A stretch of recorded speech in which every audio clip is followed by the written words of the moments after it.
Hello, guys. Sovereign Jane Jenkins, author of P Policy. It's about setting boundaries and maintaining self respect. It's a self help book to elevate the consciousness of society at large or women.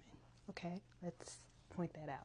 So, today I had an interview with E.T. Cali, and he said a lot of things that I could agree with. So, post interview observations is what this is going to be. And he said something of the nature of women having autonomy over their bodies. And I have to agree with that statement. And that's why I wrote the book, P Policy. You have to have policies and you have to have procedures in place to control what goes in and what goes out of your body as a female. Because the society that we live in they are going to judge you based off your choices and your observations and the way you live your life.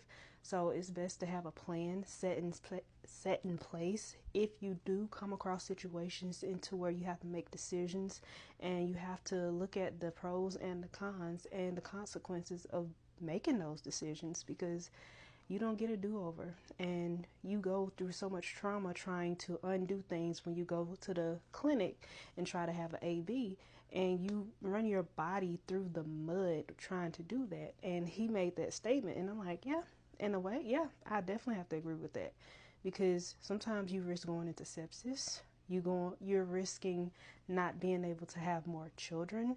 You're risking your life essentially laying on that table. And that's essentially what it comes down to when you're laying down with someone. You're risking your life, because you can also catch a life-changing disease like HIV, HPV, hepatitis, and also there's another one, herpes. Like, those are the things you can't just get rid of with a shot. And also, we as women have to make a decision what's going to be the most important thing for us as far as looking out for our bodies. And sometimes that is saying no and walking away from situations, because people are not going to be honest about their results and about their health, or what have they been doing in the meantime when you were not in town, if you have a long distance relationship. But it's up to you to protect yourself from those types of relationships. And no one is going to feel sorry for you.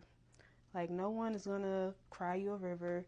You have to protect you in this society that we live in. And once you get that diagnosis or that situation to where you're making hard decisions, only you can make those. And sometimes it just starts with making the right decision before you even get that far. And yes, those are very difficult decisions, because temptation is real. You want to feel pleasure. You want to live your life. You want to enjoy things that everybody else enjoys. But the stakes are so much higher, especially if you know better. And I feel like the consequences are higher if you know better and don't do better. E.T. also made a statement saying biologically that women and men are not the same, and that they have different bone structures and bone densities, which makes men more biologically stronger than women. So they're not held to the same standard. I'd have to agree with that. Women are built to bear children. Most of them have childbearing hips. Men are built to protect their child and protect that woman, especially during that season of pregnancy.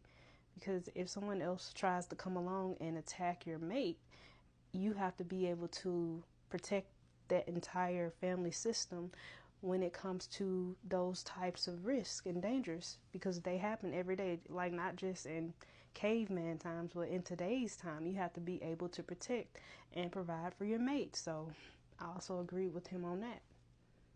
And also, we did end up having a discussion about my book, which he called the P book. Well, I think it's appropriate. That's perfectly fine with me, because that is the real truth behind it. It's about what policies and procedures you have in place for your own body. And he was saying that I'm not surprised, because a lot of girls from the country, because I'm from Mississippi, tend to be very educated, very nice, very outspoken, but on the down low, they are some women that know how to do certain things in certain aspects.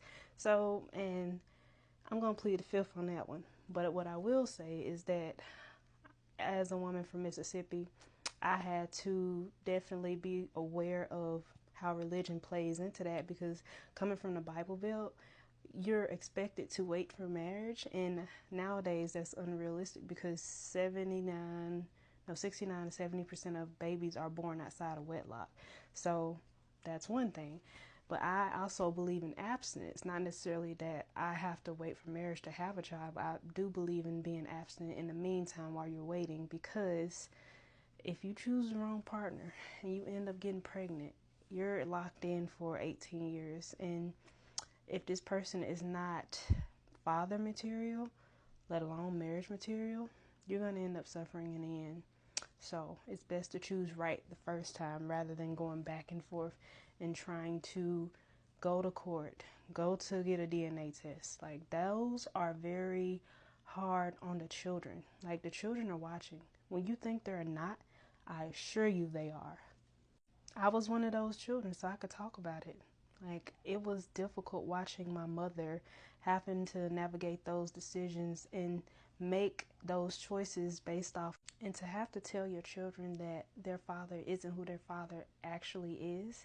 That is a hard conversation to have. That is a conversation that to this day my mother has not been able to have with me. And that's saying something because I'm almost 29. Well, I'm actually almost 30 years old this year. So those conversations, that trauma and that compounding trauma from the blowback after everybody finds out and you end up being the last to know, that causes so much emotional discord in that child.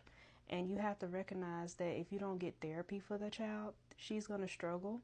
She's going to have fear of abandonment. She might have issues making connections or making friends, and also deal with anxiety, depression, and panic disorders when she becomes an adult. And I unfortunately had to deal with all that and figure out how to navigate life despite the fact that I had all these ailments along the course of my life. And being able to gain emotional intelligence and spiritual awareness and emotional control, that was the huge challenge for me. And eventually I had to come to a decision to make a choice, like, what do I want my life to look like? What do I see Janika becoming? And is she going to always be the victim? Because I can be the victim or I could be the victor. It is a decision. And I chose to be the victor in the end. That's why I ended up writing the book, P Policy. People are not obligated to tell you the truth. You have to use discernment and wisdom to figure out what the truth is, and make sure that you make men wait before sleeping with them to make sure what they're saying is true. Like, you don't just go by what they're saying and the smooth talking and the charms and all that. Like, all of that is BS. Throw that out.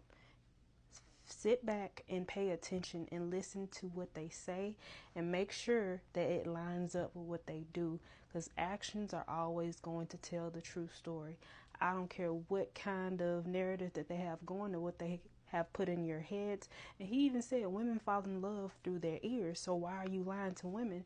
And I'm like, some men would not ever have the ability or chance to sleep with a woman unless they lie to her.